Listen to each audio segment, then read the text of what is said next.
Yo, what's good, everyone? My name is Xavier Pan, aka Devonetavious. In one of the most scariest videos that I ever recorded in my entire life, you are watching right now. So sit back, relax, get yourself a snack, get yourself popcorn, or a bag of chips, or ask your mama for some pizza. If your mama said no, ask her again. If your mama said no, ask her again. Say it until you get pizza, but if it doesn't work, then I'm sorry, you get a spanking. But you get spanking for food. And as for now, are you ready to get scared? It's one of the scariest videos that I ever recorded in my entire life, I said. One of the scariest. I don't know. That was bad.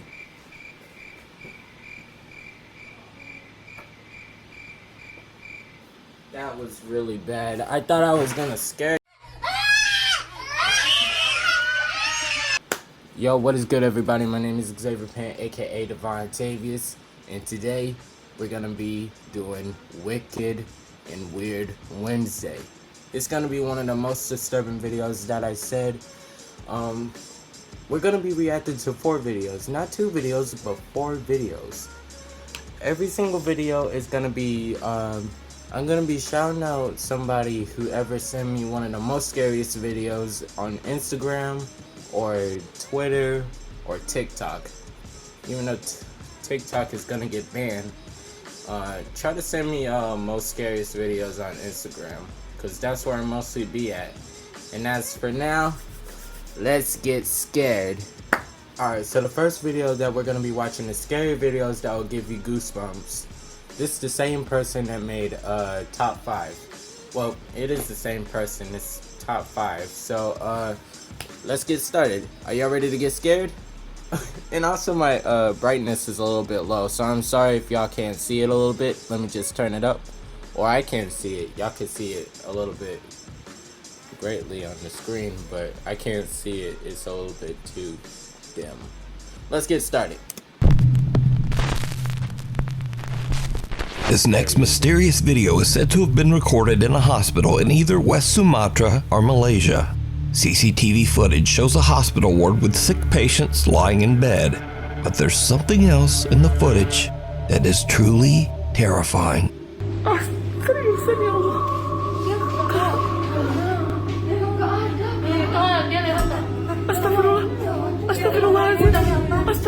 Oh, wait. I thought the head was gone. Is the kid transparent? Why is the kid standing there? What appears to be a small shadow figure about the size of a child can be seen standing next to one of the beds. Hospital visitors can be seen walking right through the apparition as if it's not even there.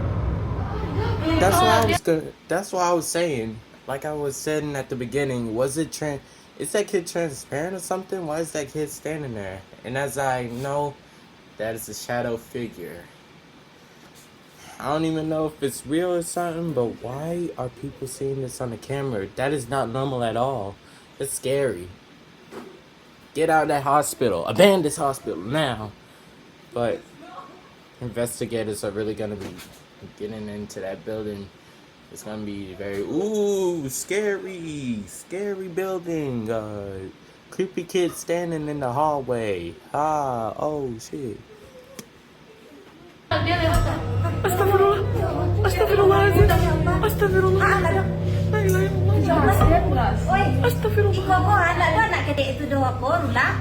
Even creepier, the story goes that the patient in the bed passed away shortly after this chilling footage was recorded. It makes you wonder, did something come to visit them before they passed? Oh, that kid got to murder that person right there. I'm saying it right now. The reason why she passed away right there on that bed, it gotta be that kid, that invisible kid right there. Don't trust them kids at all. If they're standing in the hallway or standing right near to your bed, or they're invisible, I don't know. It might be a miniature version.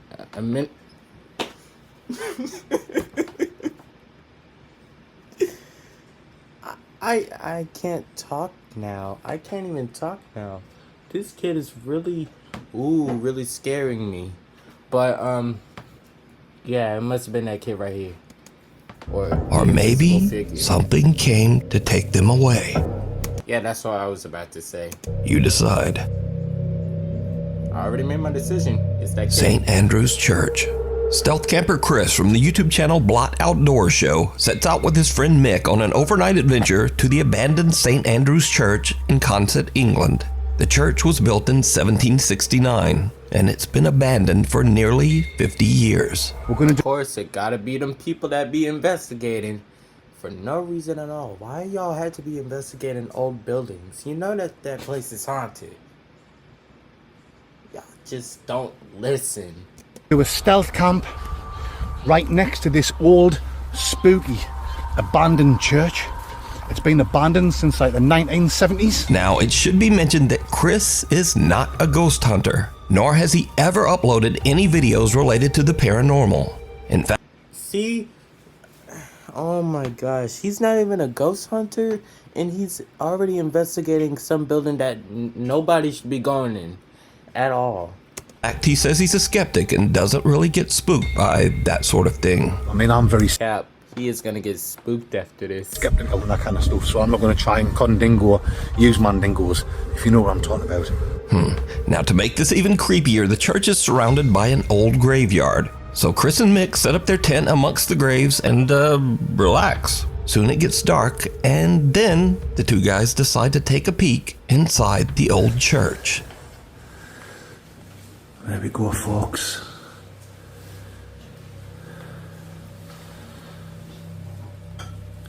Yeah. Well, like I say, I'm not scared, and I'm not one of these people that... Bro, you are scared. I can just hear you. I'm scared. Stop lying. You scared. Look, I'm scared too, but dang. You don't have to lie to yourself that you not scared at all. You scared. Tell us the truth. You're scared. Get to shiver up the spine and things like this. To me, Nah, it's not cold in there. You're shivering yourself because you are scared. it's not spooky, but we'll still have a look around. Don't. Like I say, guys, it's been abandoned since the 1970s. Obviously, they must leave the door open now and again.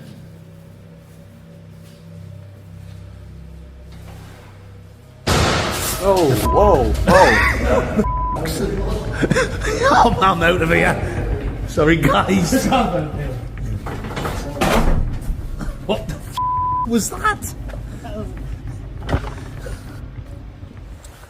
Oh, I think Mick's filled his pants. RCR gets skin in my dinner's only been done these. I think Mick's got a lug of a jugger in his only pedandies. You know what I mean? Nice big hole. That's the fastest I've ever seen you run. The two friends hear a loud bang that spooks them enough that they need a refreshing cold beverage in the graveyard. But after a bit of cold beverages, Chris is able to convince his friend Mick to go back inside the old creepy... No! Don't go back inside. You hear that loud bump in there? You dumbass. Look, if I hear a loud bump in like some abandoned place, which I will never go in, I don't want to hear no banging at all. I don't want to see no kids standing in the hallway. I don't want to see nobody chasing me at all. Because if I do see all that, I am out of there and I want that place destroyed. I want that place destroyed immediately. And I wonder if y'all can hear me. Can y'all really hear me? Because last time the video got on mute. And I just want to know if y'all can hear me, because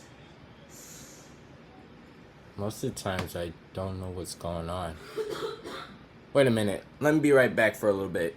Alright, so I checked that the audio is working. Y'all can hear me, right? beverages. Chris is able to convince his friend Mick to go back inside the old creepy church. Like I said, Don't go back inside. I am begging you. Please. Once more, it did not go well. He's not happy Of about course it did not go well, you dumb ass motherfucking nigga.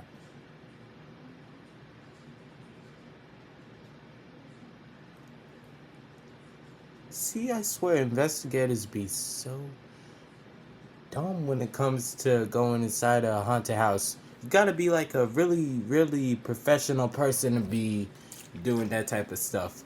Look, I know investigating is bad. Don't be investigating no house or anything, cause it's bad. You might be haunted in there, which that could be for real though. And also it's abandoned. Of course there's gonna be a little bit of homeless in there. about it, but I've convinced Mick to have one more look inside this so-called haunted church. Go on then, Schmick. You ain't got full set. You see, he's scared himself. He don't want to go in there. Oh well, I'll go in first. Right, Mick, you follow me. I think the first time we came in, You're dumb for going in there. Hope somebody is in that building, chase y'all around until y'all get in y'all car. That would be very funny for a video right here. just let our imaginations run away with ourselves, which is easy when you're in the pitch black. Wait a minute. Run away with ourselves, which is easy.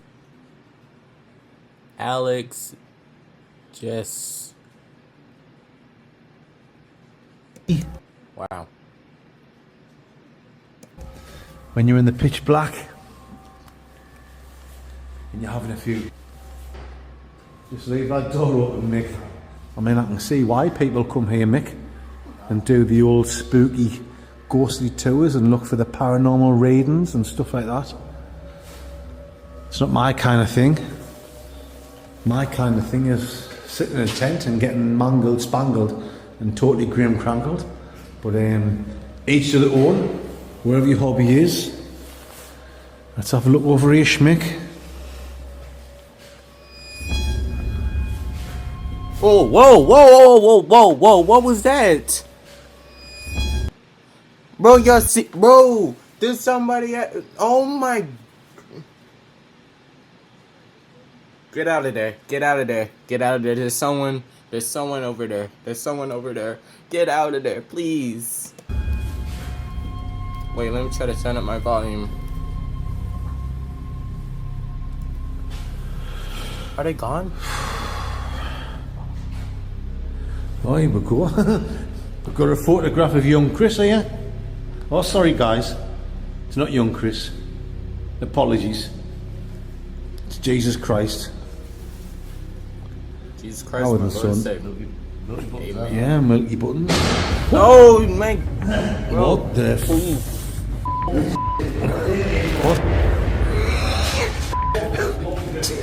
bro, it looks like Makes it someone weird. is over there.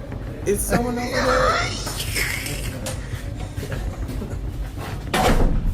there? Ooh, shut that door. What? Right. Guys. Oh. I'm not one of these ones that get scared for like that, but that's twice we've been in there and twice I've heard a bad noise. I think Mick's dropped his guts. I think he's filled his pants. It's alright, Mick, I've got some baby wipes in my bag. That was proper dodgy, that like.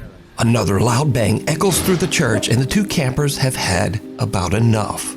They spend the night outside in their tent and don't go back into the church for the rest of the night. Good night, guys. But did you see it? Chris and Yes, I Mick are see completely unaware of the dark, shadow-like figure peering out at them from behind a doorway. That is, until their loyal viewers point it out to them in the video comment section. Now again, Chris and Mick are not ghost hunters, nor are they interested in ever making videos about the paranormal. So just who or what is this? You can watch this entire stealth camping adventure over on the YouTube channel, Blot Outdoors Show. Hiya! Hi, Monday goes. You alright? Yo, yo, wait, what that nigga said? Ain't know what he said, nigga. School's out. It's 10:30 at night when an elementary school teacher in Washington is working late. The teacher is busy preparing his lesson for the next day when he spots something that gives him the creeps. All right,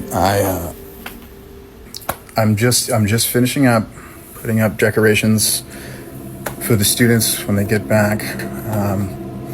I was on the smart board setting things up. I'm taking a step back, and you guys know me. I stay late often. It's just me here and the janitor, and let me show you.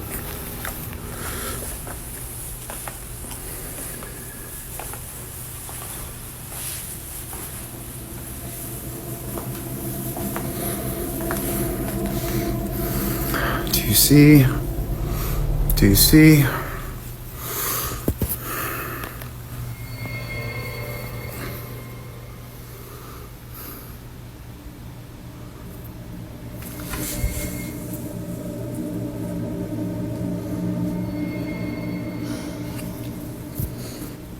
I mean, is that not a kid sitting right there?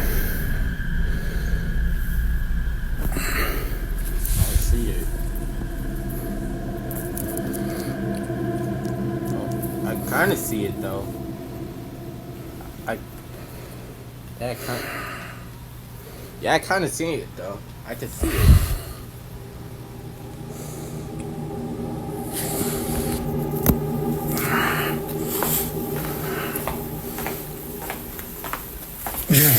The teacher is completely alone in the classroom, but in the reflection of a screen, someone appears to be sitting in one of the desks. Someone about the size of a small child.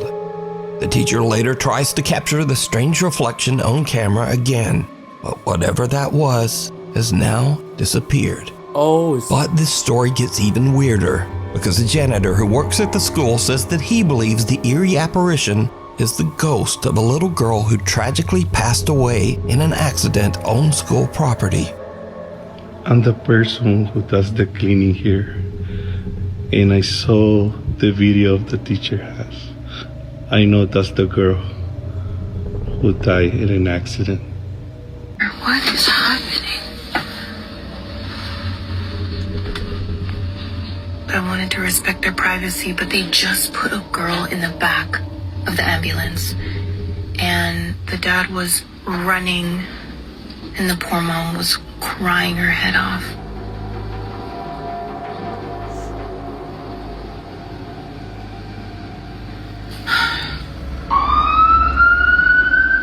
So could this mysterious figure be the spirit of the little girl returning to class from beyond? I leave that to you to decide. A voice from beyond. Morgan Lambert and her husband Eric are spending a casual night at home in Bristol, Virginia. Suddenly, Morgan hears something. Yo, VA, I'm Dante, man. They shouted out yo state, my nigga. They shouted out yo state. Shout out to my nigga, I'm Dante. For real. He the GOAT. Thing that is truly disturbing. Stop. Like, there is literally no way. What are you talking about? It's like not stopping. What does it sound like? I'm hoping the camera gets it because I feel like I'm losing my mind. Wait, did he say like West Virginia or Virginia? Sorry for wasting your time. Morgan Lambert and her husband Eric are spending a casual night at home in Bristol, Virginia. Oh, okay, Virginia. Shout out, I'm Dante, bro. The greatest Virginia king. Pharrell Williams, Pusha T, and I'm Dante gotta be one of the best Virginians ever. It's like not stopping. What does it sound like? The city of Atlantis. Yeah. Alright. It's like not stopping. What does it sound like? I'm hoping the camera gets it because I feel like I'm losing my mind. I just... Is it Nebula? No. sound like? You. It sounds like you. Me. Wait, like, this sounds like someone's in the house? But it sounds like you. Don't go up there, don't go up there, don't go up there. Should I call the cops? I don't know. Cops. I don't know. I'm gonna check the camera upstairs, make sure no one's here. Are you like messing with me because... I really don't hear anything. Okay. Okay, it's just Nebula upstairs. There's no one up there. Let me see if I got her in here.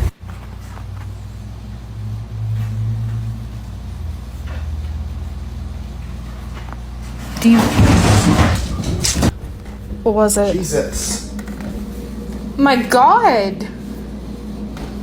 Dude, It was under the table. that thing's full. The cats could not have done that. That's heavy. Oh my God. Okay. Yep, that'll do it. Morgan is freaked out when she suddenly starts to hear a voice that sounds like her husband Eric calling out to her from upstairs. The problem is, her husband Eric is right there with her, in the same room. Bro, if I ever heard a voice that sounds like Maya or Morgan, but it's not them at all. If I hear like voices of Maya and Morgan saying, "Don't go up there, don't go up there, don't go up there," I'll be saying, "Hey! Shut your monkey asses up, man. I'm trying to sleep." And if you listen closely, Morgan's phone mic actually caught the eerie voice from upstairs.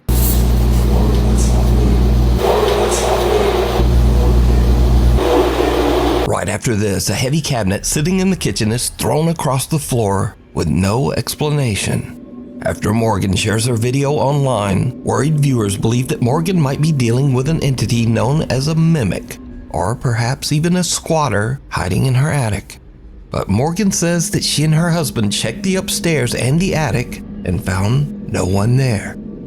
Morgan believes that she might actually be dealing with a poltergeist because she says she's experienced paranormal events that seem to follow her throughout her life. But as always, I ask, what do you think is going on here? Let me know. It's cold outside, but you can keep warm in some all-new...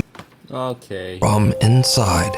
Angela is home alone at around 10 p.m. at night when she gets a Ring security camera notification on her phone. Angela is expecting her husband to be arriving home from work, so she doesn't think much of it. But when no one comes inside, Angela is a bit concerned, so she checks the security camera footage. What she sees makes her blood run cold.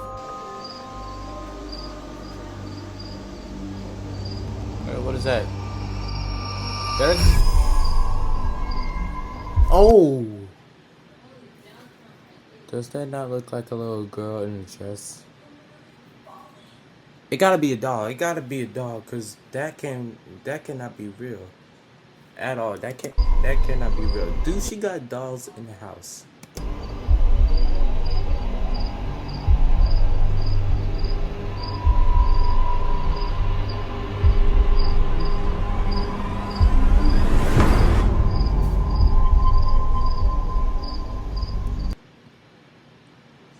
Get out the house.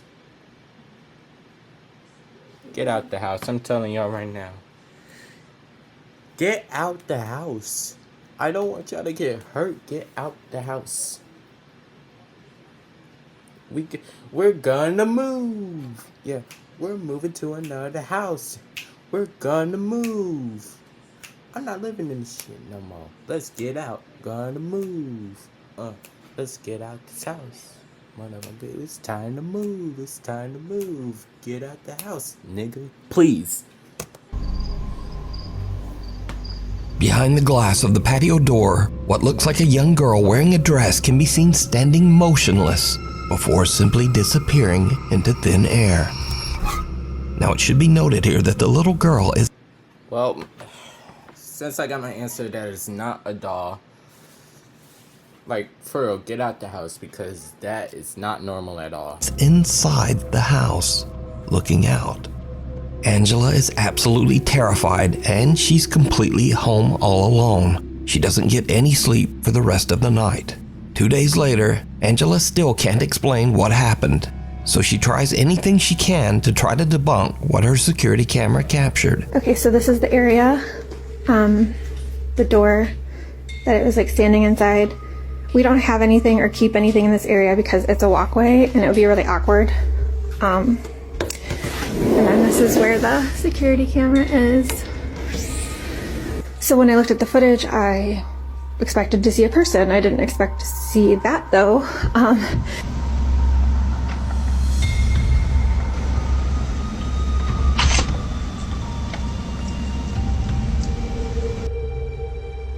To this day, the creepy apparition remains a mystery. Mimi heads for higher ground. Proud grandmother Cindy Reed from Cleveland, Ohio is babysitting her granddaughter Nova at the family's home when things suddenly take a very creepy turn. You're so funny. I can't wait until summer gets here so we can go outside and play. I miss Mimi. I miss you too. I miss you too. What? Coming. What? Who's coming? Here coming. Who? Him. You see somebody back there? Him. Who? Here. Him? Yeah. Where's he at? Is he in our house? Yeah. Where? Show me. Where's he at? He's right in front of you? Yep. Who is it? A guy. Who's there, mister? What are you doing in our... Where's he at? In the dining room? Yep. Show me him. Go show me him. Give me your hand. Take me to him. Yes. Him. Take me to... Does she see dead people? Because I don't see nobody in the house. Or in the dining room at all. Or the island right over there. him. Show me. Yes. Him. Wait, let me... Show me. Is he right here? Yep. He's in our dining room? Yeah. What are you doing in our dining room, mister? What does he look like? I bug. He's got bug eyes? Yeah. What are you doing in our living room, mister? Get. You go back home. You go back wherever you came from. What's he doing? Come on, you're creeping me out. We're going upstairs. Come on. You're scaring me, Mimi. We're going upstairs. Yeah, you're scaring me, Mimi. We're going upstairs. You are... Little Nova says that she sees a man with, quote, bug eyes standing in the dining room. Grandma Cindy gets a bit freaked out by the whole situation and decides that they should just head upstairs. Come on, you're creeping me out. We're going upstairs. Come on. You're scaring me, Mimi. We're going upstairs. Yeah, you're scaring me, Mimi. We're going upstairs. Nova's mother shared the video online and says that Grandma Cindy is very afraid of anything paranormal. She also says that baby Nova still claims that she sees a strange man that no one else can see, and he appears all around their home. The Last Passenger.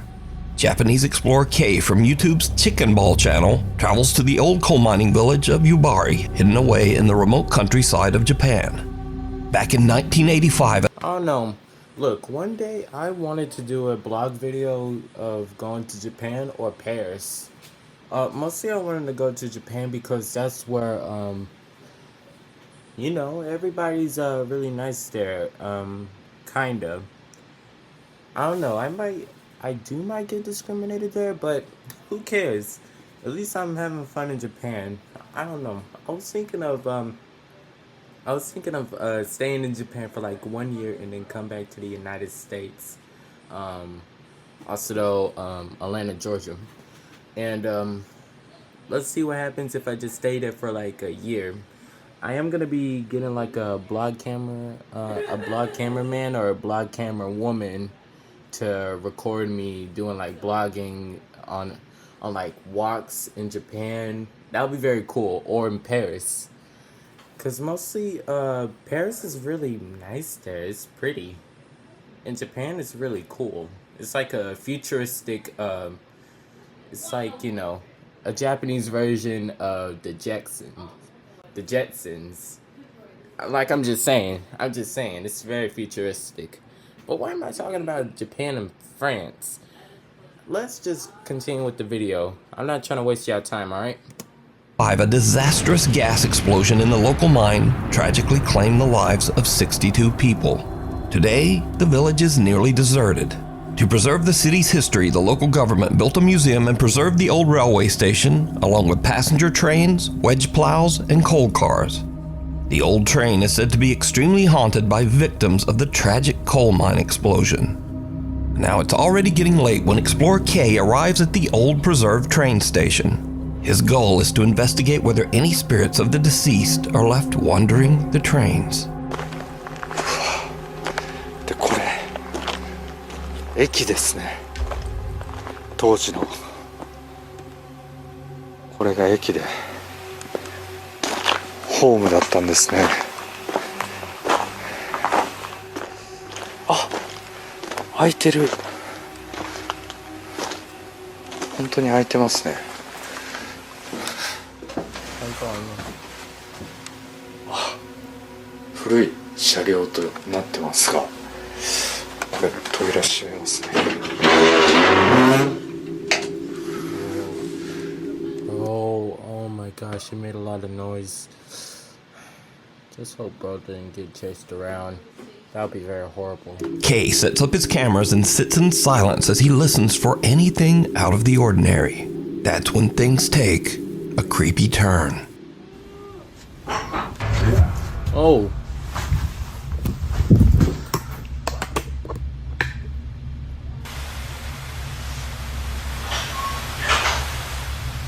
Oh, somebody open it. I hear like something open.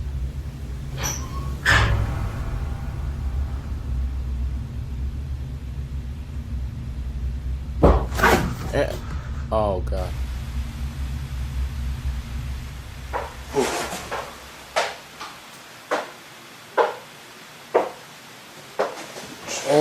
Oh, no, get out of there, run, please, run, please, don't come any closer. Don't come any closer. Don't come any closer. I got God with me.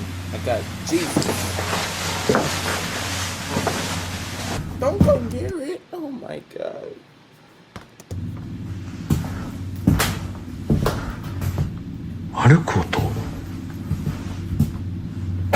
Yo, stay back.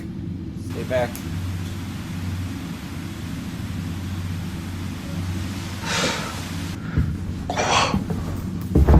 The explorer hears bizarre sounds coming from the train car as something seems to get closer and closer. Freaked out by the creepy activity, Kay eventually decides to just go home. But when he uploads his footage to YouTube, he realizes that he caught something on camera that he didn't even realize. His eagle-eyed viewers spot something downright chilling. 戻って定点カメラだけ一応ね検証という形でやってみようと思います。じゃあ定点カメラの方で検証しますが、まあそういうスポットではないということで何かが映るようなものはないのではないかと思います。なんか音するな。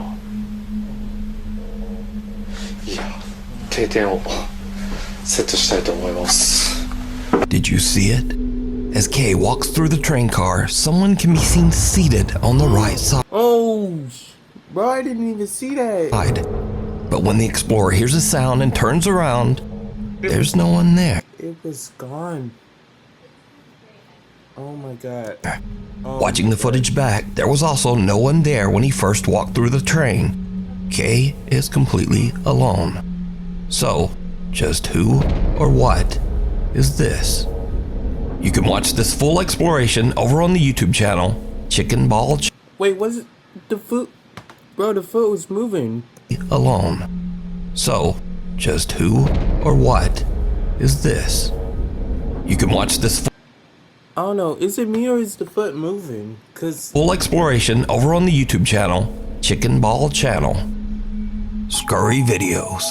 So in the comments of my last video, you guys asked for more silly, scary stuff at the end of my videos. Yes, so, sir. Here you go. India Sutherland says that one night her brother Harry heard strange sounds coming from up in their attic. So Harry starts recording with his phone and heads up into the attic to check it out.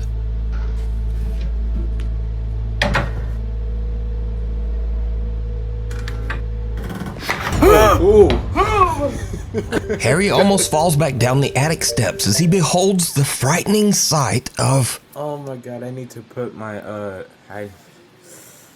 my gosh, why did I get scared of that?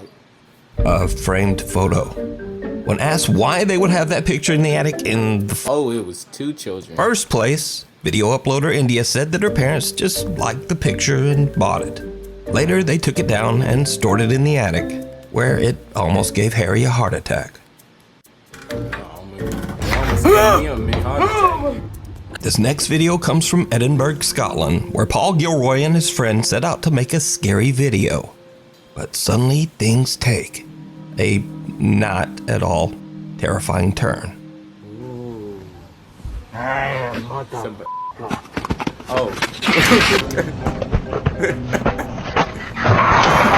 And finally, we have a video posted by Amos the Kid. Now, Amos is an... Oh, I know him. But wait, let's see that again. Cause I wanted to use this. I wanted to use this video right here as I don't know, one of my future videos that are gonna be coming soon, I guess.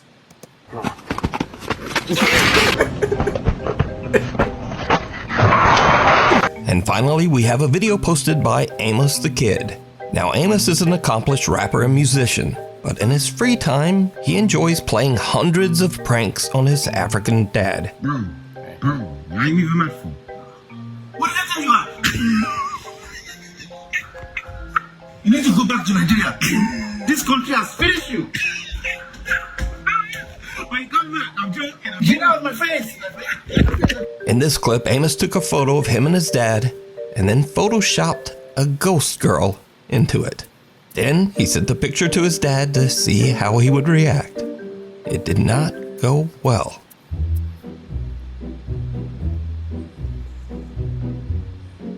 Shout out CapCut.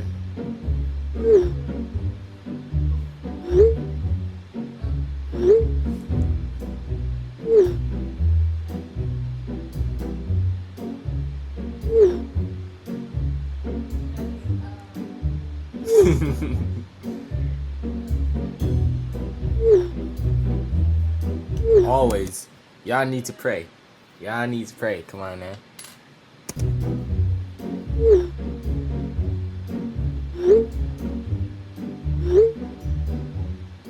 Amos's dad immediately begins to freak out, sending back frantic texts. Then Amos makes it even worse by telling his dad, "The ghost is looking at you." Yeah. I rebook it. We are going to church this week. Damn, 17 minutes. Then Amos's dad insists that his son come upstairs and they read from the Bible together to ward off the evil spirit. Asha, I'm of the tribe of Naphtali, and after the tribe of Mensa. Now, personally, I just wonder if Amos ever told his dad that this was all only a prank. Yeah. I rebook it. We are going to church this week. Oh, it wasn't 17 minutes. It was the time. See, though, the scary videos gotta be one of the best things to ever end at any scary video. Because it really made my day. It really made my day on a Wednesday. Amazing. And transition. This next video right here, this is the second video, is called Creepypastas based on true stories. If y'all don't know what creepypasta is, it's something that y'all see on the internet every single day, or I don't even know what a creepypasta is. Why am I saying If y'all don't know what a creepypasta is, I don't even know what creepypasta is, but I know a little bit of a creepypasta. Let's get to the video. Abandoned by Disney. Abandoned by Disney is a whole series of creepypastas surrounding Disney's alleged unexplained abandonment of certain resorts in the Bahamas and in the US. The Abandoned by Disney creepypasta was originally written by Slimebeast, a well-known internet horror writer who's created several viral creepypastas, including Funny Mouth, I Hate You, and Lost Episodes. The Abandoned by Disney story basically goes that at some undefined point in the 2000s, Disney allegedly spent $30 million on a resort in the Bahamas called Treasure Island, which, according to the story, they supposedly later abandoned without a convincing reason. Based on the creepypasta, there was another resort that Disney abandoned under mysterious circumstances. This one was located near the beachside city of Emerald Isle in North Carolina, and it was supposed to be a jungle-themed resort by the name of Mowgli's Palace. According to Slimebeast, the project was extremely controversial from the start, as Disney allegedly did some pretty sketchy stuff to acquire the land they required for the palace. Still, the creepypasta mentions that construction for Mowgli's Palace did end up getting completed and even started to receive tourists for a while before being unexplainably abandoned in some pretty murky circumstances. The author of the story then alleges that he ended up visiting the abandoned resort to take some pictures and see what he could find, and that's where the creepypasta gets pretty disturbing. Based on the story, the resort had pretty much been stripped bare and left to rot over the years. Most of the things that were big enough to take back from the resort had been stolen, leaving only desks, refrigerators, abandoned statues, other miscellaneous objects, and the buildings themselves to show for the once functional Mowgli's Palace. Damn. Allegedly, Disney had also released their exotic animals onto the grounds upon abandoning the resort, including the sharks they once kept in their aquarium and their 80-foot-long pythons, one of which supposedly slithered right in front of the creepypasta author, who initially assumed it was a statue. Disturbingly, the creepypasta mentions that dozens of walls, staircases, and objects lying around the resort had been spray painted with the words "Abandoned by Disney," possibly by disgruntled employees who were fed up with Disney's sketchy doings. At one point in the story, the author allegedly went down the stairs into a room that was labeled "Mascots Only" and came across a photo-negative version of a Mickey Mouse costume that somehow came to life and pulled its own head off in front of the author to scare him.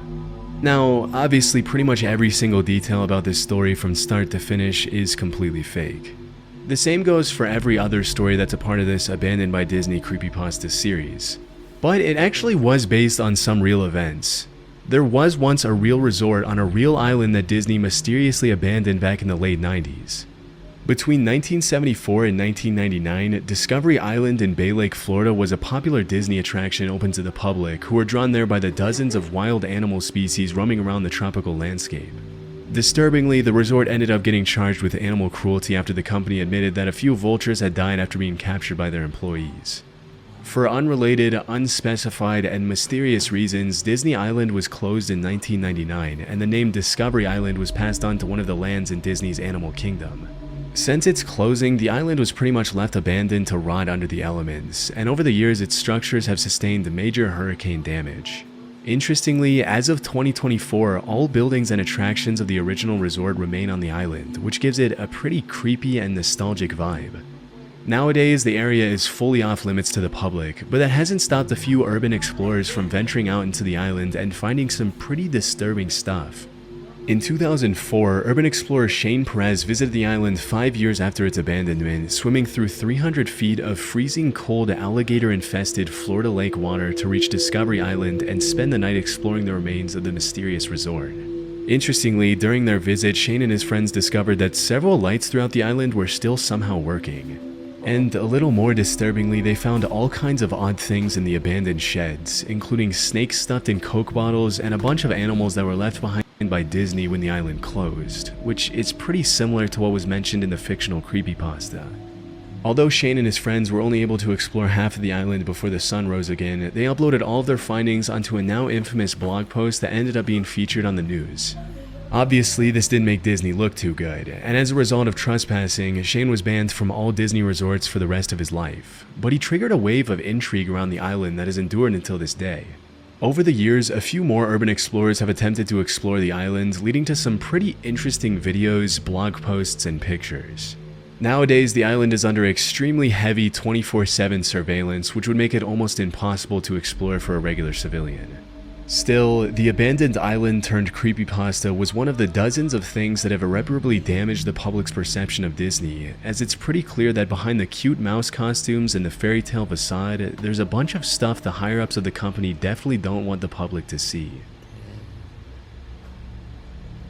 The Smiling Man. In April 2012, a Reddit user named Blue Title posted a story titled The Smiling Man. The story basically goes that at some point in 2012, Blue Title went for a solo walk in the middle of the night in Seattle, Washington after his roommate had fallen asleep. At some point in the evening between the hours of 1 a.m. and 2 a.m., he saw a strange-looking man dancing at the other end of the street. In the user's own words, it was a strange dance, similar to a waltz, but he finished each box with an odd forward stride. I guess you could say he was dance-walking, headed straight for me.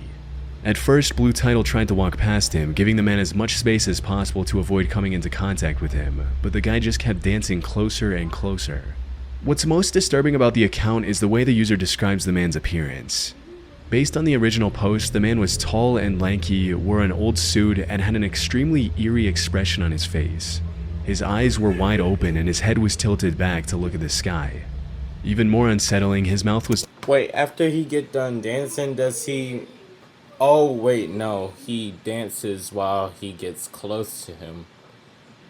I was about to say, does he, like, after he get done dancing and all that, trying to get close to him, he just ran after him and the person just ran too?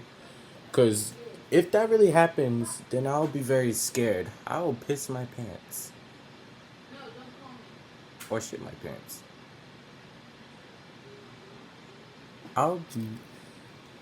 I'll be shitting bricks if I see that outside of my... If I see that outside of my house. That'd be horrible. Was twisted into a forced-looking smile that seemed permanently fixed on his face. To make a long story short, the Smiling Man ended up chasing Blue Title for several blocks until— Oh my gosh. Chasing? Oh, you gotta be like dance chasing, not like ran him around. Alright. The user eventually outran him and made it back to his apartment. Oh, so it was okay.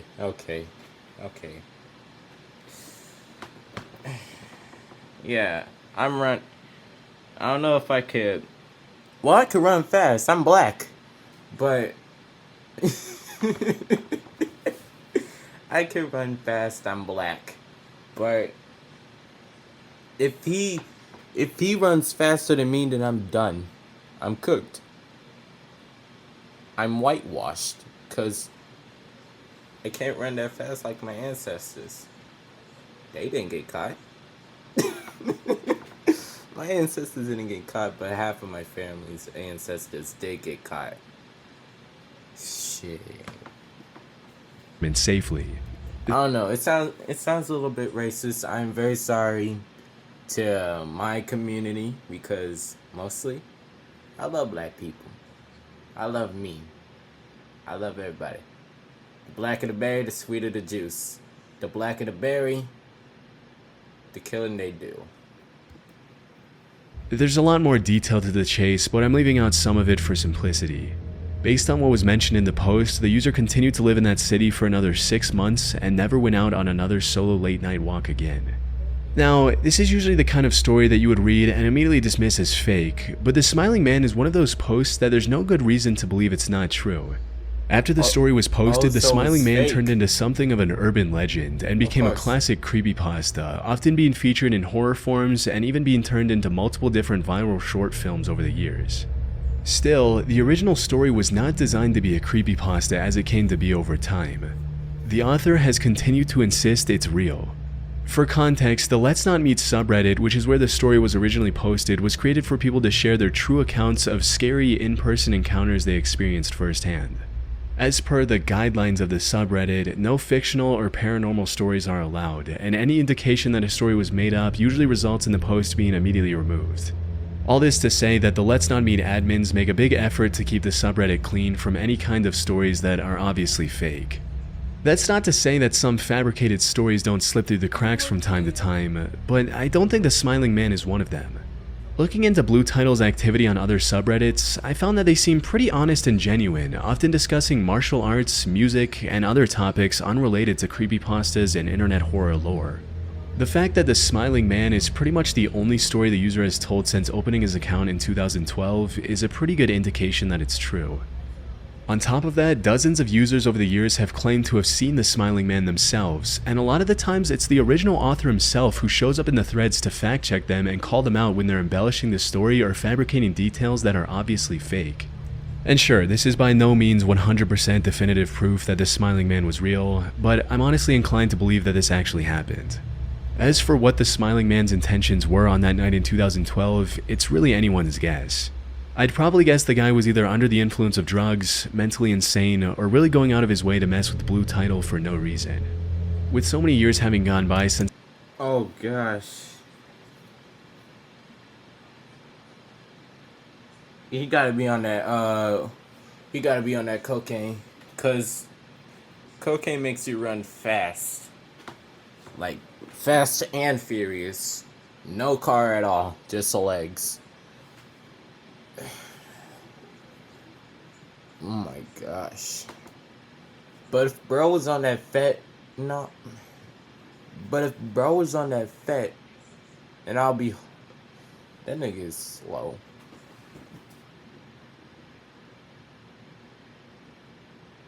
Yeah, that wouldn't be the Smiling Man at all if he was on fentanyl. I don't know if I should say fentanyl on YouTube. I might get banned. Nah, not banned, but the video might get suspended until I deleted the word off. Since this incident took place, we'll likely never know. The only thing we can be sure of is that it's probably a good thing the OP ran away when he did. You never know what someone who's clearly not in their right mind is capable of, especially when there are no witnesses around. Yeah. The year was 1991.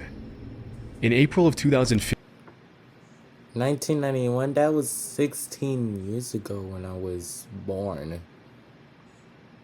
I mean, that was 16 years after I was born. Oh, no. What am I saying? We're gonna edit that out. 1999, that was 16 years. 16 years? 16 years later? I'll be born. 2015, a Reddit user with the mysterious name I'm Sorry Michael posted a harrowing story in the No Sleep subreddit where he shared his first-hand experience of what it was like witnessing a 4-year-old get kidnapped from a school playground in the early 90s. Now, it's important to keep in mind that the No Sleep subreddit doesn't always feature true stories. In fact, it almost never does. It's pretty much entirely creepypastas, but you'll see why that's not so relevant in a second. The post was titled "The Year Was 1991," and in it, the OP basically tells the story of how he arrived at a school sports field to toss around a ball with some family friends on a warm spring day. As soon as he arrived at the field, the OP allegedly saw a little boy in a blue jacket running on the playground close to the playing field. Suddenly, a suspicious-looking dark van pulled up to the playground and parked right over the hopscotch outline. A few seconds later, a man in a sketchy-looking, low-quality bear costume got out of the vehicle, promised the little boy some candy, and put him in the back of the van before driving away. Based on the post, the uploader immediately got into his vehicle and tried to catch up with the van, but because he was so unfamiliar with the area, he ended up getting lost. As soon as he called 911, the operator allegedly scolded him for prank calling and hung up on him. It wasn't until the next day that the OP supposedly saw in the news that a 4-year-old boy named Michael Donahue had disappeared from a school playground the day before. Interestingly, through my research, I was able to find that Michael Donahue was a real kid that had disappeared, and it really did take place on a school playground in 1991, which makes this Reddit post incredibly creepy. The real story goes that on March 24th, 1991, Crystal Donahue, Michael's mother, was going to participate in a women's flag football practice at Blandshart Elementary School in Victoria, British Columbia. As soon as she arrived with her son at the school at around 12:30 p.m., Michael asked if he could go to the playground by himself. Immediately, Crystal felt that something wasn't right, but she let her son walk to the playground by himself under the condition that he had to stay there until his dad arrived at the school. Unfortunately, by the time his dad arrived, Michael was gone. A search was immediately launched, and Michael was officially declared a missing person. That day, the little boy had been wearing a blue hooded jacket, a Teenage Mutant Ninja Turtles t-shirt, rugby pants, and blue sneakers. But despite the massive search effort, which quickly became one of the largest police investigations in Canadian history, Michael was never seen again.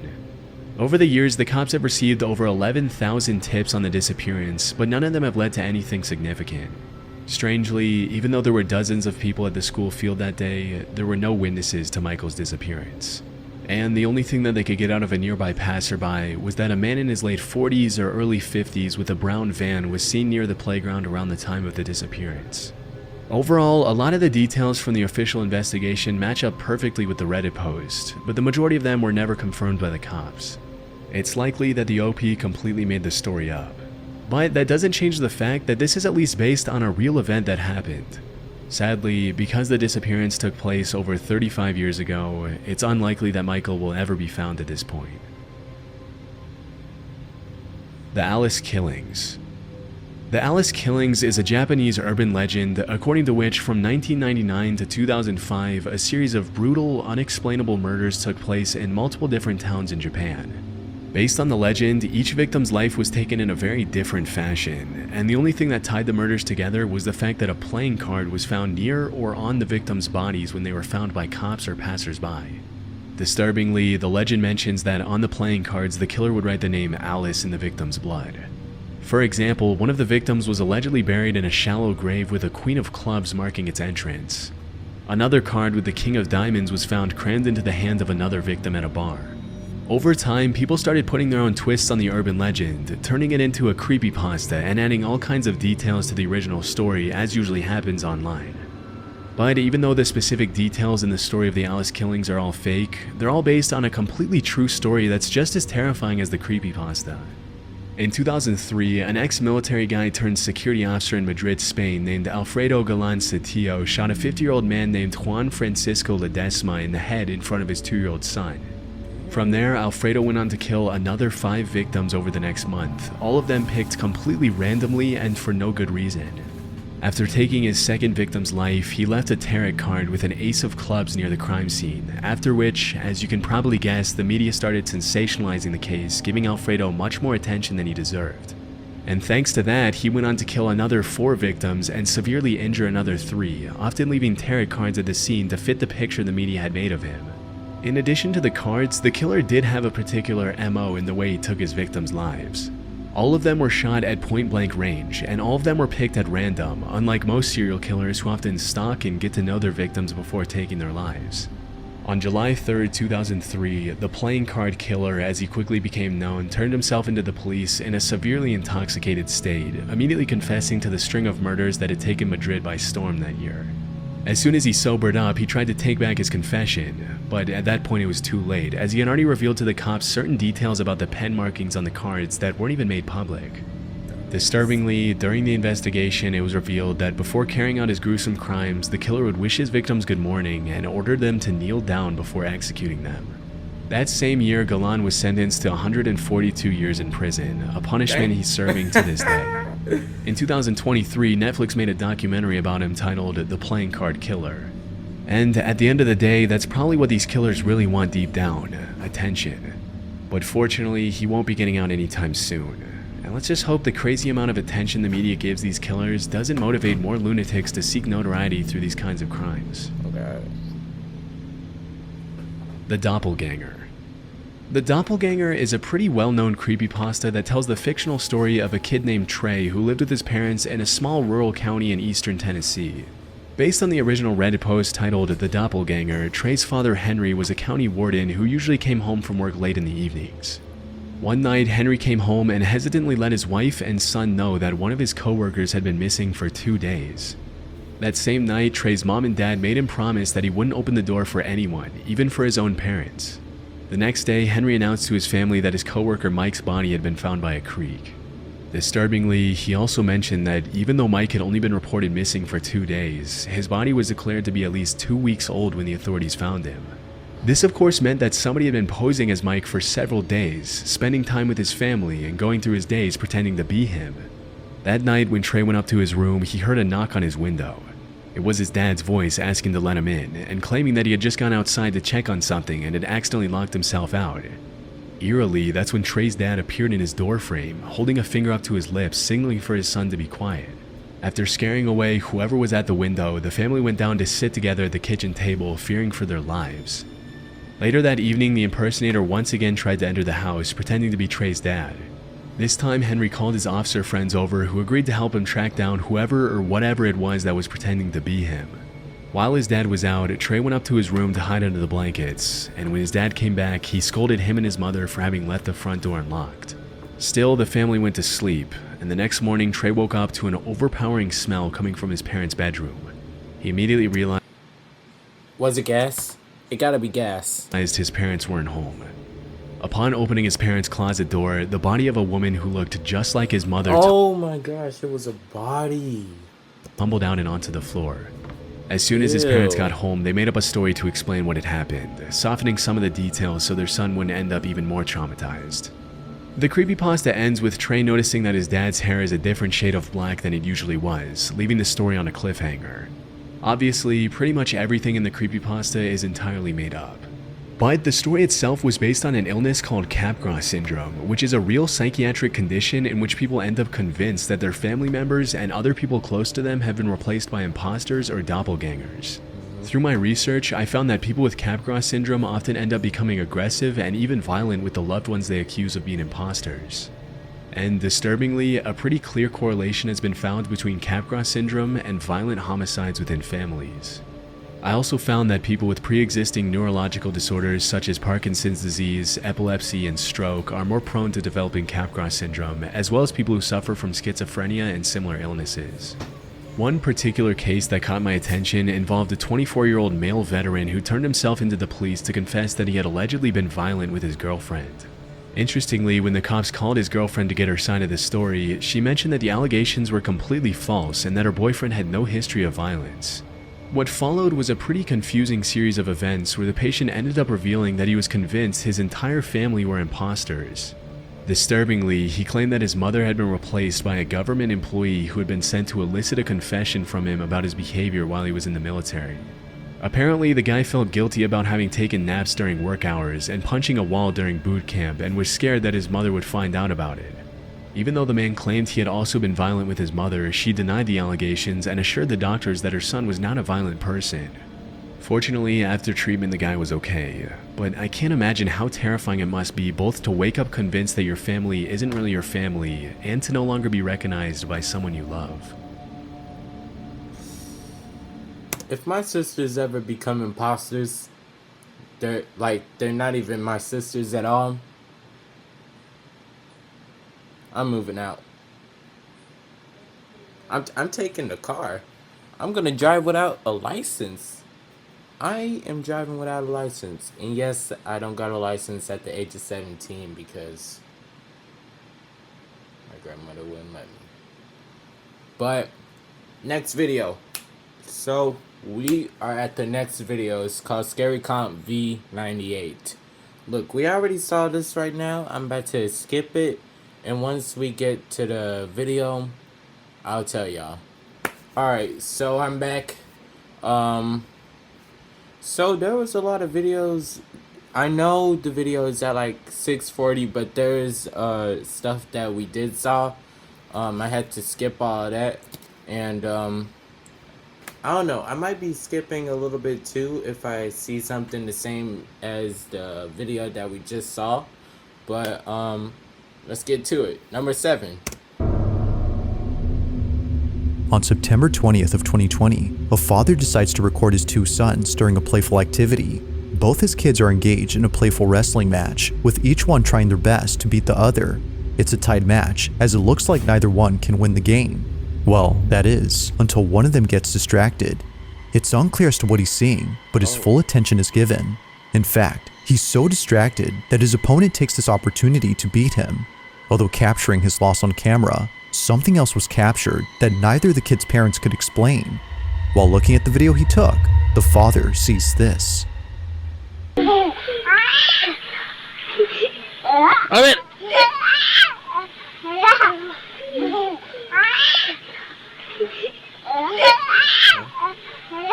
Eso pa eso. What was that? I didn't see it. Oh.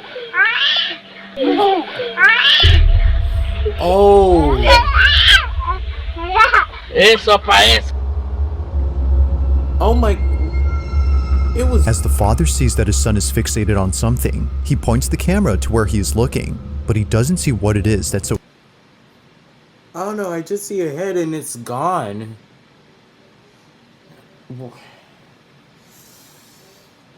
I swear, if I ever see a jump scare video, I'm ending the video early. I'm just kidding. That's so captivating. Whether he missed it That or it was simply scary, was though. not visible, the camera had caught it. In the closet, a face is captured, but like something out of a nightmare, it doesn't move and stays completely still while seemingly staring at the camera. Whatever this is just stays in this corner, but when the father pans the camera to the same spot after turning away momentarily, The head was gone. it's no longer there. Although taken in 2020, there hasn't been any further info on this clip, yet still, no info is needed to make this footage any creepier. While there has yet to be any updates, viewers continue to speculate as to what exactly was inside this wardrobe. Damn, that was creepy. In the following video, a couple of friends are standing outside a building that hasn't been occupied for years. Nothing about this building had stood out to the friends until they saw this. Oh, you hear that music? Corey Kenshin. It reminds me of Corey Kenshin, Spooky Scary Sunday. Please, Corey Kenshin, come back. Look, Corey Kenshin, you're one of the best video reactors yet. Video reactors, gamers, ankle breakers, best YouTuber of all time. Sound like I'm glazing, but I ain't telling the truth. Bro, he needs to come back. This is the reason why I'm reacting to scary videos like this right now and calling it Wicked and Weird Wednesday.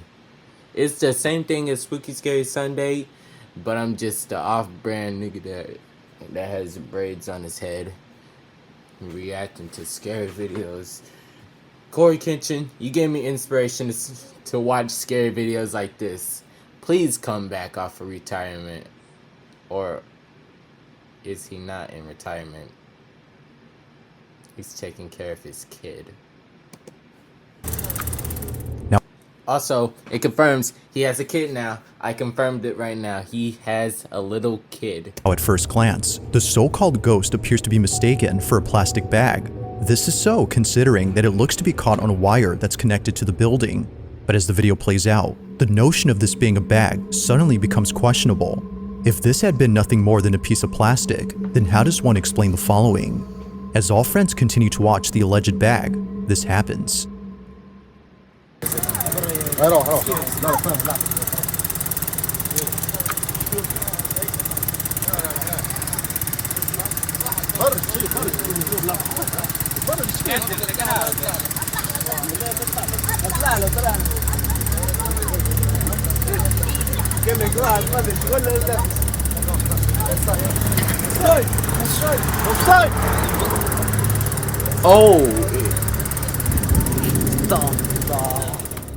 Oh no. Whatever this might have been just floats around before somehow Must have been a person in a mask.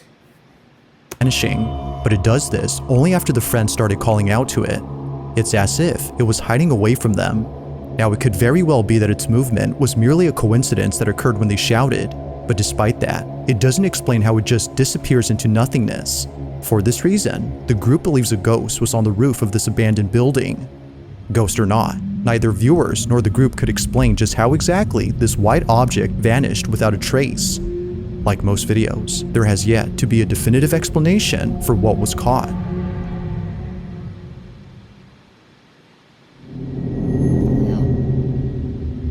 On October 18th of 2024, a video recorded by a security camera inside a classroom began spreading among students after many were freaked out by what was captured. The footage was initially posted by the teacher of this classroom. Mr. Simon, the instructor in question, wanted to share something creepy that he came across while looking at video recordings of his lectures. Rarely does he ever check the camera, but apparently, a student of his had complained about being bullied by a classmate. So naturally, Mr. Simon checks the camera to see what was going on between the two. But while checking, he sees a notification saying that motion was detected at 10 p.m. on October 17th. Now this was odd, considering that school was closed during this time. He checks the footage, expecting a thief or a janitor to appear, but instead, he ends up seeing something that scares the living daylights out of him. This is what he saw. Let's see.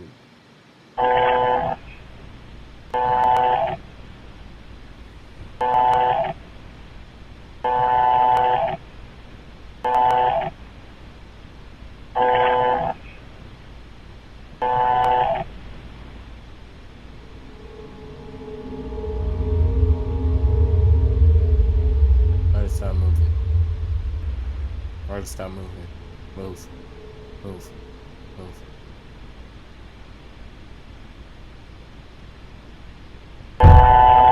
Oh, I thought. Oh my gosh.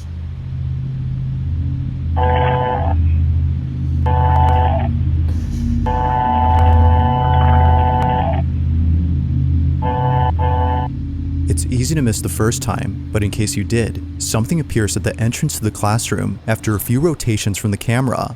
It's pretty faint, but it's there. The camera seems to notice it as it stops moving and stays pointing at the figure. But when it sees it, the figure just seemingly vanishes. The misty apparition, as Mr. Simon calls it, is no longer present throughout the footage. Or at least, that's what he thinks. Because according to viewers, the reason as to why the camera keeps on moving is because it's still picking up the supposed ghost that was seen. Wherever the camera points is where it's at. Oh, no, man, that video is in 2024 of October. It's just not visible. But despite whether or not the mysterious figure was still present, Mr. Simon is fully convinced that something otherworldly had appeared. To this day, he has no idea what exactly was inside his class and wonders if the camera will ever see this mysterious figure again. Just what was inside Mr. Simon's class?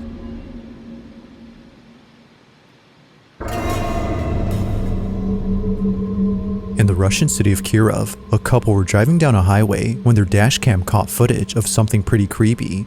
This video was submitted to me by Gregory P., who saw the clip on a local news station. Upon seeing what was captured, he immediately knew that the incident was anything but normal.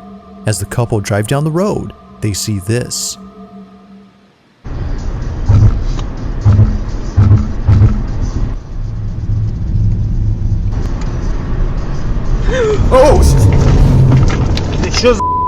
Там мужик на дороге стоял. What was that? Bro, that scared the shit out of me. Put that shit on slow-mo. Put that shit on slow-mo. Y'all see me. Y'all saw how scared I was. Oh! That... Oh my gosh. That just appeared out of nowhere.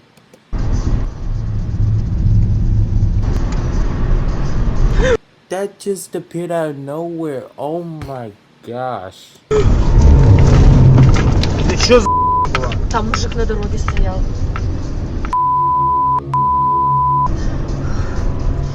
Out of nowhere, a mysterious silhouette shows up in front of the car. Its sudden appearance was startling enough that the woman driving swerved upon seeing it. While it may seem like someone was actually standing there, something about them has led viewers to believe that this figure was no person at all.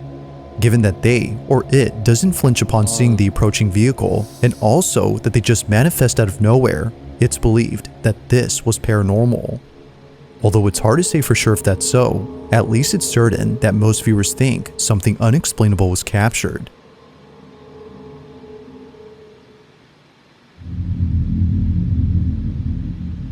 Now this next video was submitted to me by Sienna G, who received the following clip from her aunt. In the footage, Sienna's aunt is filming her son, who appears to be roaming around inside a room. Although initially thinking that her aunt had sent her a cute video of her little cousin, Sienna soon felt that something was off about the clip. It wasn't obvious at first, but upon watching it the second time, she instantly got chills. The clip, as it turns out, was sent to Sienna because something strange was captured. Have a look.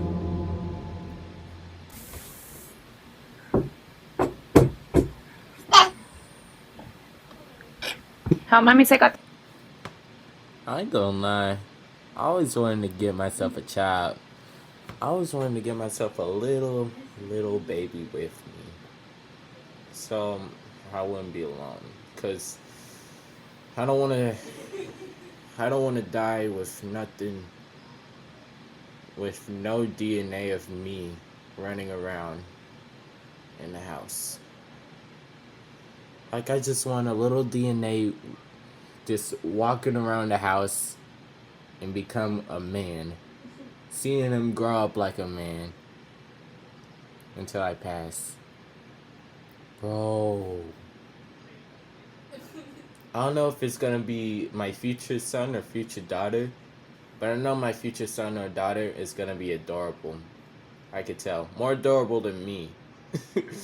Because younger me was adorable, but once I got older, acne just got all over my face and I look hideous. I look like a monster, nigga. I look like a motherfucking beast, nigga. But, dang, I always wanted to give myself a kid. I don't care if the kid is like black Asian or like black, like fully black. Let me think. Indian black, Hispanic black.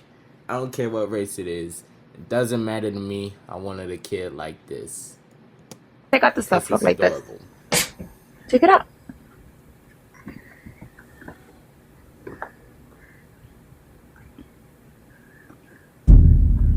What the That's a dog. It gotta be a dog. Is it? It's a dog. It's a dog. It's a dog. It's a dog. It's a dog.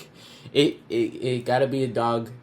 Don't say that it's not a dog. It's a dog. I'm saying it. It's a dog. It's a little itty bitty poodle that's just standing on its feet. Just standing on its feet. Running across the screen. That gotta be a dog, okay? Look, that gotta be a dog.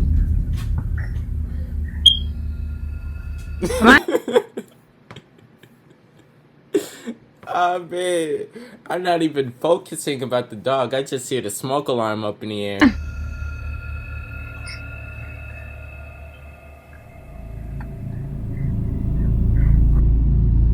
As Sienna's aunt films her son, she catches something passing by in front of the camera, but it's really quick when it happens. It's a At dog. exactly 17 seconds into the video, It's a dog. a dark silhouette It's a dog. It's a dog. It's a dog. It's a black dog.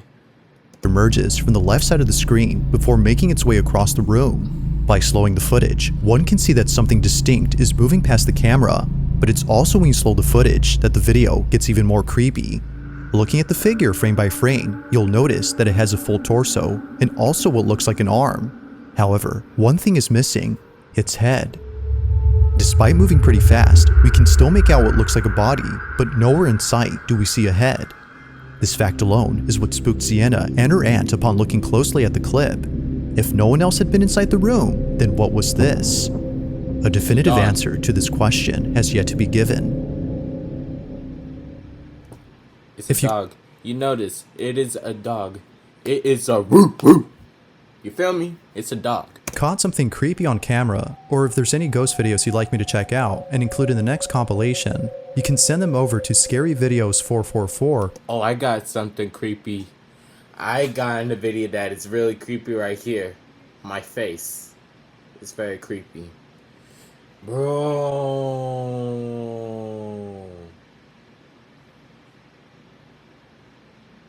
I don't care. I don't care what people say about my face or anything. They just look at me weird. Look at me like I'm a crazy little nigga. Mostly some white girls, but not all white girls, but some white girls. They just look at my face. I don't even know. Once I just look at them for no reason at all, I was just looking at somebody, looking at the school, and then I just see somebody just staring at me. Nigga, you saw me. I don't even know.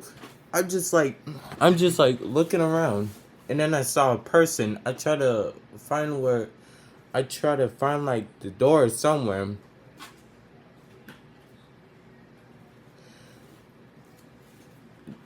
It gotta be like some woman or something. Well, it is a woman. It's a white woman. But I could just tell what's in her mind once she just looked at me like this. In her mind, I could just hear, oh my God, it's a nigga staring at me. Oh my gosh, a nigga staring at me. I'm just kidding. But it did happen though. She did really side-eyed me. I feel offended. I feel kind of offended. Or at gmail.com. That being said, let's get back to the video. I swear.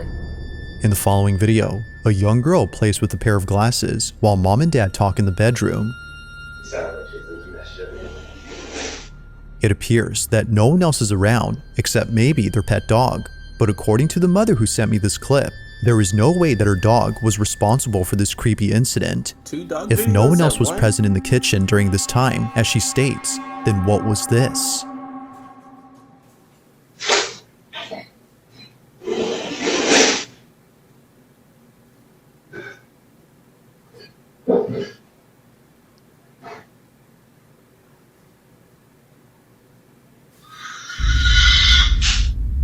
Hey.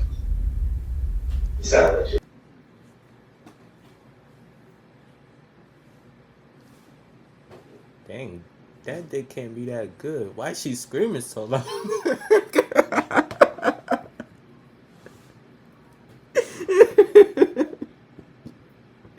I'm sorry. I'm just really in a happy mood to watch scary videos, cause damn man, it really gives me like very good nostalgia of watching scary videos with my stepfather while we were like in an Airbnb. It takes me back to the days, you feel me? Hey, Bo. Come here.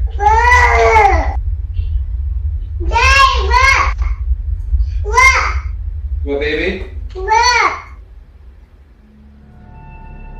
Understandably, the child's parents were freaked out upon listening to what was captured. Either in the kitchen or somewhere else in the house, a loud screech is heard. Someone in the house had screamed, but this doesn't make any sense as no one else lives there except them, who certainly didn't scream during this recording. Yeah, they didn't. Now, even stranger is the fact that their daughter had no reaction whatsoever to the sound. In fact, no one else had heard it when it happened. Whether person or ghost, the family has no clue as to who or what had made the noise.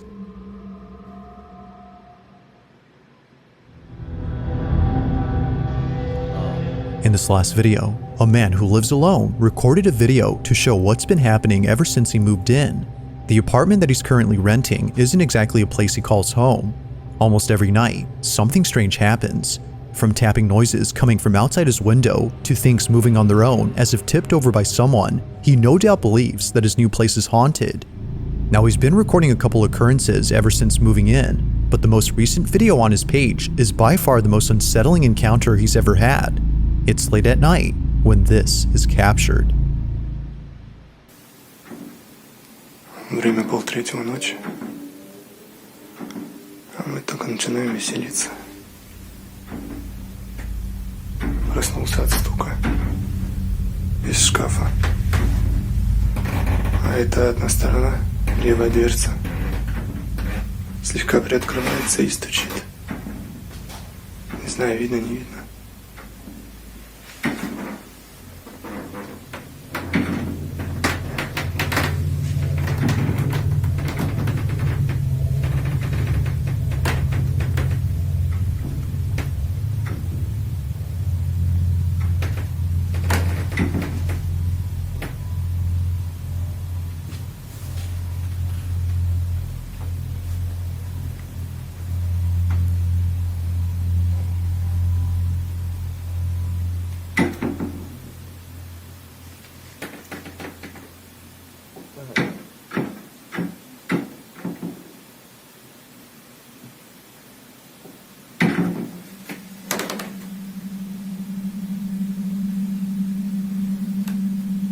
Don't open it.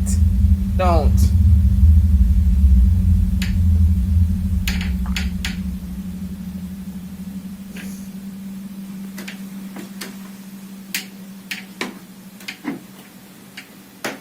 I'm still going back up. I still don't trust it.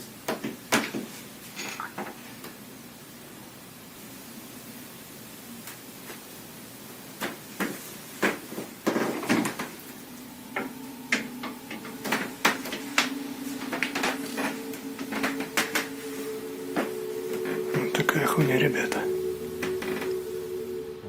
It goes without saying, but the man was on edge throughout the whole night.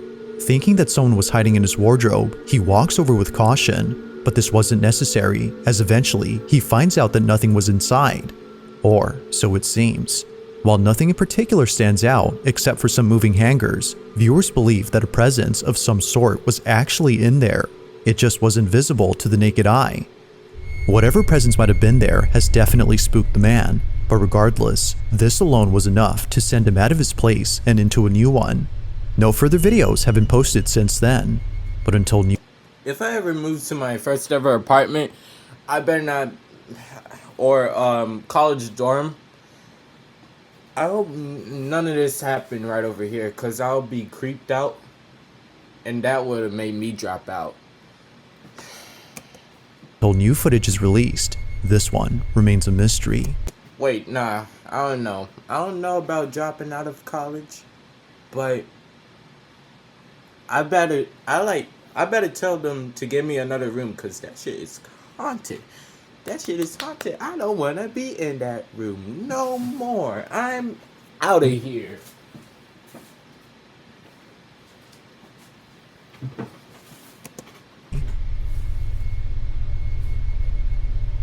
Thanks for watching, and I hope you enjoyed. Also, if you haven't already done so— Oh, I really did enjoy. Last video is 3 True Winter Horror Stories animated. If it's an animated story, then you know this shit gonna be scary, you feel me? I don't know if it's gonna be having like jump scares or anything, but this video is 16 minutes long. I don't even know how long this video is that I'm recording right now. It might have been an hour, but it was fun while it lasted. But yo, next week, send me y'all best scary videos on Instagram or TikTok. Well, TikTok is gonna be banned, so send me on Instagram, Twitter, Discord, whatever. If it's scary, I'll give you a shout out on my other. If it's scary, I'll give you a shout out on the other episode of Weird and Wicked Wednesday, or Wicked and Weird Wednesday. Story number 1. How scary is it? I've always liked winter mornings. Something about the way the cold air bites at your skin feels refreshing. It clears your head like nothing else. I usually jogged early, before the sun rose, when the streets were empty and the world felt like mine alone. That morning wasn't any different. At least, that's what I thought when I laced up my sneakers and stepped out the door. Dang, I don't even know how long I've been staying here in this kitchen for. Let me check the time right quick. Okay, so it's 9:48. I still got enough time to edit this video and submit it on YouTube. I don't know if it's gonna be released on Wednesday or Thursday. I mean, it's gonna be released on Thursday, but I don't know if it's gonna be released on Wednesday. So y'all wait for that on, like, if y'all live in California or somewhere in Alabama, then it will be coming on Wednesday.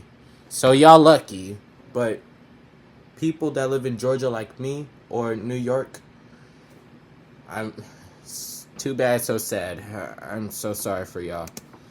The air was biting cold myself. with a thick, clinging fog in the otherwise dimly lit street. The street lights flickered every now and then, casting faint pools of light that barely cut through the haze. But I didn't mind. The silence was peaceful, the world was still asleep, and I liked it that way. I started my run.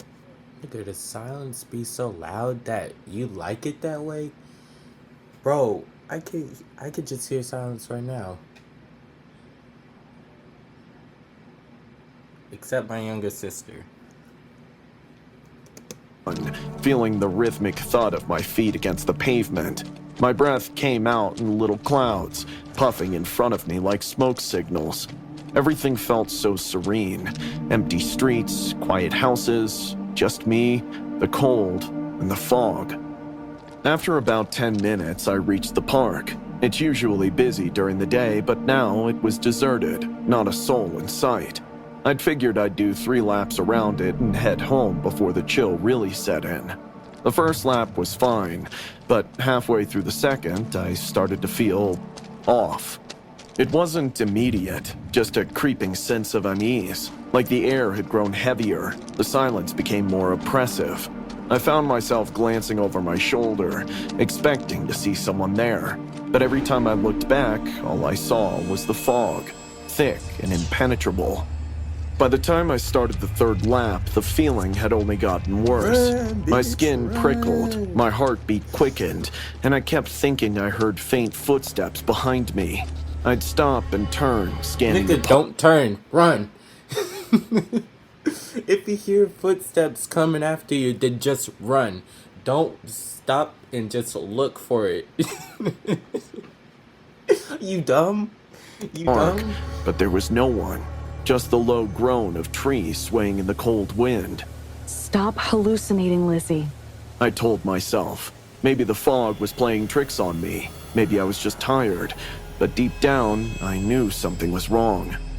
I decided to take a break. I plopped myself on one of the benches by the playground to catch my breath. As soon as I sat down, I heard it, rustling, like someone stepping on dry leaves. My pulse spiked, and I shot up, eyes darting around. Is anyone there? I called out, my voice sounding small and shaky. No answer. I scanned the area. Don't! Oh my gosh, I'm sick and tired of y'all investigating. That's how y'all niggas get killed. Man, get out of here with all that. To focus, but the fog was too thick. It was like trying to see through a wall of smoke. And then I heard it. A soft chuckle. A sound cut through the silence, so sharp it made my skin crawl. Who's there? My voice was more Don't desperate. ask who's there. Run. Now, but still no reply. Only the eerie faint laughter, closer this time. And then she stepped out from the fog. A woman, tall and gaunt, her red hair matted and hanging in limp strands around her face. She was wearing a torn white nightgown, stained with crimson, awfully resembling blood. My eyes slowly traced upwards until I met her bloodshot one. Her eyes. God, her eyes. They were wide, wild, smeared with mascara like she'd been crying. Damn, her eyes are red as fuck. She must have been smoking that good shit, nigga. She must have smoked that good shit. But we can't smoke that good shit here because that is illegal. Cops from Georgia. Suck it. I really don't want to be going to California though. Crying for hours. I froze, unable to move. My breath caught in my throat. My God. The woman's lips curled into a smile, but there was nothing kind about it. Why did I pause it? I don't want to. It was the kind of smile that sent chills down your spine, the kind of smile that made you want to run. And then I saw her hand. Of course, bitch. You gotta run. Run. Stop standing there, nigga. She was clutching something. A finger. A man's. Oh, hell no.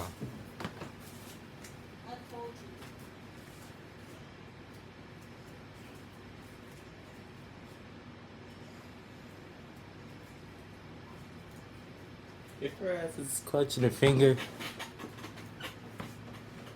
why are you standing there? Should I run or should I stay? Should I run or should I stay? Run, bitch! Don't you not get it? You're gonna get killed, my nigga. hand's severed finger.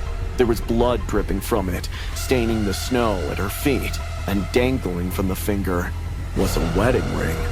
My stomach turned. I felt bile rise in my throat. I took a step back and stumbled to the ground. Bro, oh my god, this fucking dumbass bitch. She just backed up, fell. Nigga, that's your fault, not me. That's your fault, not the ghost. You're trying to get yourself killed, not me. I mean, you're trying to get yourself killed, not her. Alright? Is she like standing there with a clutched finger or something? Why just go back? Just turn around and run. Turn around and run. It's not that hard. It's just had to like turn around and run. That's it. A woman let out a hollow laugh. Now he's single. She said, shoving the finger in the air. Her tone was mocking, almost gleeful. He doesn't have to hide his affair from me anymore. Before I could even process what she had said, her eyes rolled back into her head, and she collapsed on the ground right beside me. For a moment, I couldn't move, couldn't think. My mind was blank, overwhelmed by a flood of horror. And then, if you can't move your ass so you can run. That's why we can't be walking around the snow. That's why we don't have no snow in Georgia no more. If it does snow in like December or January, I better not be seeing that across my house. Cause if I do see that, guess who I'm calling? I'm calling the po-po. I'm calling the mother-fucking po-po. And then somehow, I snapped out of it. My hands fumbled for my phone as I shakily dialed 911. The cops... Good idea. That's why I was saying, I'm calling the damn po-po. Call the po-po. Oh. Arrived within minutes, though it felt like hours. They took the woman away, but not before telling me the truth. Sophia was an artist who had killed her husband while he slept. She was somehow convinced he was having an affair with his secretary. Afterwards, she cut off his ring finger and wandered the streets in a daze. I was later told that Sophia was sent to a mental institution. She never spoke a word again after that night. And me? I haven't jogged in the early morning since. Not ever. Story 2. It was supposed to be a quiet getaway. Steven and I needed a break from... Alright, okay. True winter stories. 3 true winter stories. This shit is not real. This is fake as fuck. Everything. Work, family, the city. So we rented an Airbnb in the woods, a cozy cabin deep in the middle of nowhere. It was winter, and the world around us was draped in snow, making it feel like we were completely isolated from everything else. Exactly what we wanted. We arrived at around sunset. The cabin was adorable, with a creaky wooden deck, and inside, a stone fireplace already laid out with logs. By the time we unpacked and settled in, it was dark outside. We opened a bottle of red wine. After a few glasses, Steven suggested we explore the property. There was supposed to be a small clearing behind the cabin, so we bundled up and trudged out into the cold. We were tipsy, walking haphazardly and giggling. We soon stumbled upon a small mound, partially hidden in snow, near the edge of the woods. Strange, there was a stone marker, like a headstone of a grave, but there was no name, just a weird symbol. It looked like 2 interlocking circles, with a serpent twisting between them. Steven knelt down to brush off the snow, laughing. He was always the braver one between us, always curious. It's a grave, right? No shit. What do you think it is, a rock? Maybe it's someone's pet. Someone's pet. No shit, did you not see that? That is a snake. Don't you see snakes on there? You blind? You can't see? You can't see just like my older sister. You can't see shit. I'm sorry, Mayan. I'm sorry for but yo, for real though, she gotta be blind. More blinder than Dora. More blinder. Nah, the blindest motherfucker around. I don't know. No name. Could be anything. He was drunk, and in his ridiculous state, he unzipped his pants and started peeing on it. Okay. Alright. I can't wait till this video ends. I can't. Laughing all the while. I swatted at him, telling him he was being What the fuck? This shit dumb as hell. disrespectful, but he just waved me off, laughing as he finished. I felt uneasy. Something about that grave unsettled me, but I was too tipsy to really process it. So we headed back to the cabin, stumbling and laughing. That night, I woke up to a strange sound. It was like scratching, the kind of sharp, repetitive noise that made my skin crawl. I reached over, but What happens? Did the snake got him back alive and bit his dick off? I'm just saying. Look, I'm just saying, okay? I don't know, it might not be real or anything. Look, it's not real at all, okay? Look, really good story though, but just imagine, he did piss on the grave. So the snake tried to get his get back as fast as possible. Just bites it off. You're a woman now. You're a woman now. You identify as a female. Stephen wasn't in bed. My heart... No disrespect to the LGBTQ though. I'm just saying it just to joke around. Skipped a beat, and I sat up. The scratching, it was coming from outside. I pulled on my coat, my hands trembling as I opened the door. I saw Stephen standing in the snow, staring out into the woods, motionless. His breath was visible in the air, and I could hear that scratching sound, louder, like nails on stone. Oh, look at this nigga. Oh my, bro. What? I should have just ended the video with like 3 videos. This 4th one is just disturbing. More disturbing than I ever... Well, it's Wicked and Weird Wednesday. So of course this shit gonna be weird. Stefan, what are you doing? Back. He didn't answer. The scratching grew louder, a horrible grating noise that made me feel like I was losing my mind. It wants to come out. His voice was flat, almost distant, like he was in some kind of trance. I grabbed his arm, trying to shake him out of it. Come back right now. Something isn't right. The grave. It wants to come out. He pulled away from me and ran towards the grave. I followed him, the snow stinging my face as I stumbled after him. He dropped to his knees, clawing at the snow, his hands bare as he dug into the frozen ground. Stop it! Stefan, stop! I tried to pull him away, but he was strong, stronger than I'd ever seen him. His nails were breaking, his fingers red and raw as he tore at the snow like he was possessed. And then I saw it, a fox emerging from the woods. Its eyes glowed in the dark, an unnatural eerie light that made my stomach twist. It watched us, its gaze fixed on Stephen, but when it came out, I was shocked. It wasn't red, but black. Finally, Stephen stopped. He looked up at me, his eyes wide and unfocused. I pulled him to his feet and we started back towards the cabin, my heart pounding in my chest. As we reached the deck, a deep growl echoed from the direction of the grave, low and guttural. I turned, and there was the fox, sitting atop the mound, its eyes still glowing, its body curled up like it was guarding something, looking at us. Stephen collapsed onto the bed. It's guarding the grave because that nigga right there is just disobeying the death of pets.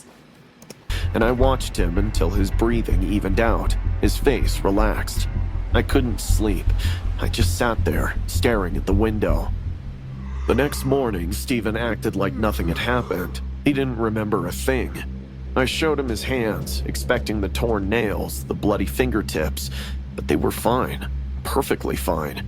He laughed it off, said I must have been dreaming, but I knew what I saw. I knew what I heard. We packed up, ready to leave. I wanted to get out of there as fast as possible. Steven was humming to himself as he loaded our bags in the car, completely unfazed. But as he put his hand on the steering wheel, a jolt ran through me. There, just under his wrist, was a small scar, the shape of two interlocking circles, with a serpent twisting between them, the same symbol from the grave.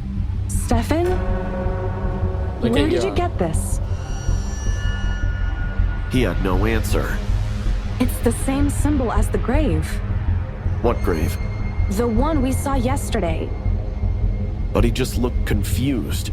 When I insisted, he pulled me by my hand and took me to the place of the grave. But to my shock, when we reached there was nothing. I felt a chill run through me, a deep, gnawing fear that settled in my bones. I did not care to investigate and pulled Steven to the car, driving away. But I am certain that we disturbed an otherworldly presence that day.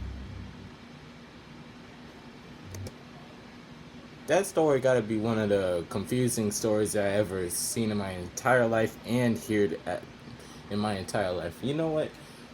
I'll be right back. I don't know if Mama's on the phone, but I'll be right back in a few.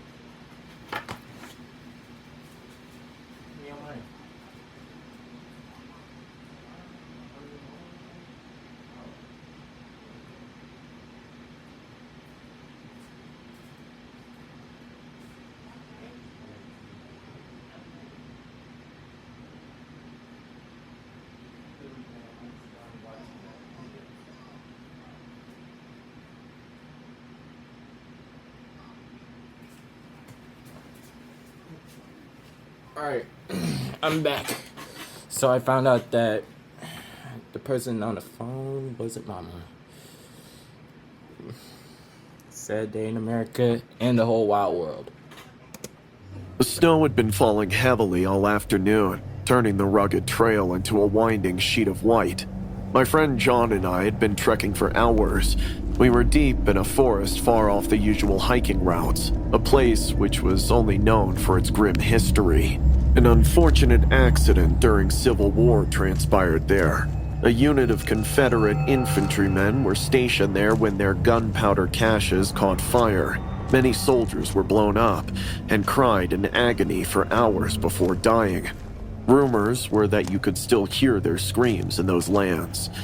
As the light faded and the sky darkened, we set up camp near a steep cliff. The wind howled through the branches, sounding almost like voices.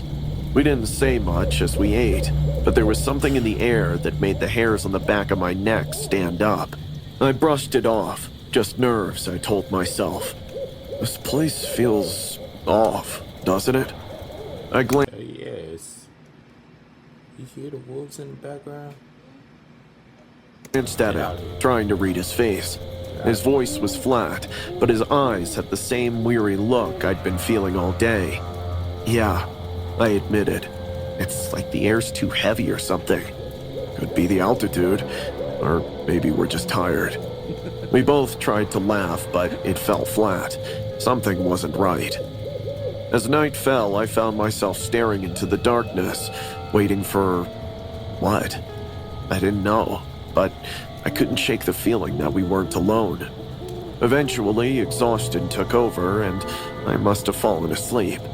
But sometime in the middle of the night, I woke up with a start. My body jolted awake like someone had shaken me. The tent was freezing, the fire outside had long since died, and John was still snoring softly beside me. That's when I heard it. Footsteps. Not faint, distant ones like before, but deliberate, crunching through the snow right outside the tent. I heard a soft scratching sound, not like an animal. No, this was different, like fingers trailing along the side of the tent. I fumbled for my flashlight, the beam shaking as I pointed it at the fabric. Nothing. But the scratching continued as soon as I turned it off, low, methodical. I didn't dare move. Suddenly, There was a loud thud against the side of the tent, like something or someone had slammed into it. I jumped, my flashlight slipping from my grasp. What the hell was that? John was awake, wide-eyed and pale. Before I could answer, the thudding came again, harder this time. The entire tent shook. I don't know, I whispered, but we need to get out of here. We grabbed our flashlights and unzipped the tent just enough to peek outside. The snow was untouched, pristine, like no one had been there. But the sound, those footsteps, the scratching, it had to be real. I could feel it in my gut. I'm getting creeped out, man. Let's just wait it out. I nodded, even though every instinct screamed to run. A few minutes passed in an uneasy silence. Just as I began to drift off again, I felt the sudden, urgent need to pee. I didn't want to go outside, but there was no way of avoiding it. I grabbed my flashlight and stepped into the biting cold.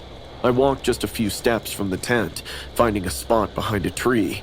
Just as I was about to relieve myself, I felt a cold, icy hand on the back of my neck. I froze.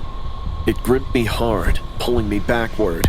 I spun around, the flashlight beam cutting through the night. But there was no one there. The snow behind me was undisturbed, but I knew something strange was there. That's when the beam of my flashlight fell on the ground ahead of me, where there was a massive crevice, partly hidden by the snow. If I had taken just one more step, I would have plummeted to my death. My breath caught in my throat. I stumbled back to the tent. I didn't want to wake John. I couldn't explain what had just happened. I just crawled into my sleeping bag, trying to calm myself. The next morning, John was pale as a ghost. He wouldn't meet my eyes. I had the weirdest dream last night. I looked at him, my stomach nodding. I was outside the tent, wearing some old soldier's uniform, and I wasn't me. It felt like I was guarding something, or someone. I stared at him, my mouth dry. Before I could say anything, we both heard it, a distant scream of agony from deep within the trees. We sprang upon our feet and decided to leave the tent behind, preparing to rush away. But just as we emerged out, we saw clear footprints made by heavy boots, emerging from the forest cover and coming towards the face of our tent. We left that place in a hurry. I don't know what it was, but somehow I owe my life to the spirit of some dead Civil War soldier who was probably looking over me. Oh. Dang. That third one gotta be... It felt like it's like really real until invisible footprints came in. Like, just imagine, it wasn't like invisible footprints when it was like snowing, when they were asleep. No invisible footprints, but just footprints are there when they were just talking to each other. Just seeing it, looked down there. Once they hear screaming, they just ran out, try to go back to home. That gotta be one of the real stories that I ever heard. Even though it's not real though, I still enjoy it. The second one was full of bullshit. But anyway, if y'all like this video, then give it a thumbs up. And if y'all wanted to see more of me, then hit that subscribe button. It's free. It's always free. But for now, it's time to go. Praise the Lord. 19.